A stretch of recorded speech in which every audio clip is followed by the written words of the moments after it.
ఇండియాలో first time carbon dioxide ని storage చేయడానికి అని చెప్పేసి ఒక వెల్ ని కన్స్ట్రక్ట్ చేయబోతున్నారు. ఎవరు కన్స్ట్రక్ట్ చేస్తున్నారు? ఐఐఎస్సిఆర్ భూపాల్ అండ్ దాంతో పాటుగా ఎన్జిఆర్ఐ వాళ్ళు. వీళ్ళిద్దరి యొక్క కొలాబరేషన్ తో ఈ కార్బన్ వెల్ ఇనిషియేటివ్ అనేది తీసుకొచ్చారనమాట. సో ఇక్కడ ఏంటి అంటే ఎప్పుడైనా సరే ఇండస్ట్రీస్ ఉంటాయి కదా, అవి కార్బన్ డయాక్సైడ్ ఎమిట్ చేస్తాయి. సో ఈ కార్బన్ డయాక్సైడ్ అట్మాస్ఫియర్ లోకి వెళ్ళలేక ముందే ఈ కార్బన్ డయాక్సైడ్ ని క్యాప్చర్ చేస్తారు. క్యాప్చర్ చేసిన ఈ కార్బన్ డయాక్సైడ్ తో పాటు వాటర్ ని కలిపి దీన్ని కింద అండర్ గ్రౌండ్ రాక్స్ ఉంటాయి కదా, బసాల్ట్ రాక్స్, వీటిలోకి ఇంజెక్ట్ చేయడం జరుగుతుంది.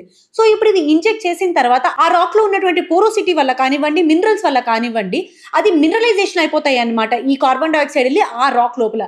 దీన్నే carbon capture and storage technology అని పిలుస్తారు. ఇండియాలో చూసుకున్నట్టయితే దాదాపు 5 లక్షల స్క్వేర్ కిలోమీటర్లకి పైగా డెక్కన్ ట్రాప్స్ ఉన్నాయి. సో దీని కింద బసాల్ట్ రాక్ ఉంటుంది అండ్ కార్బన్ క్యాప్చర్ కి చాలా పెద్ద ఆపర్చునిటీ ఇది. మీరు కామెంట్ సెక్షన్ లో ఐపీసీసీ అంటే ఏంటి అనేది చెప్పండి.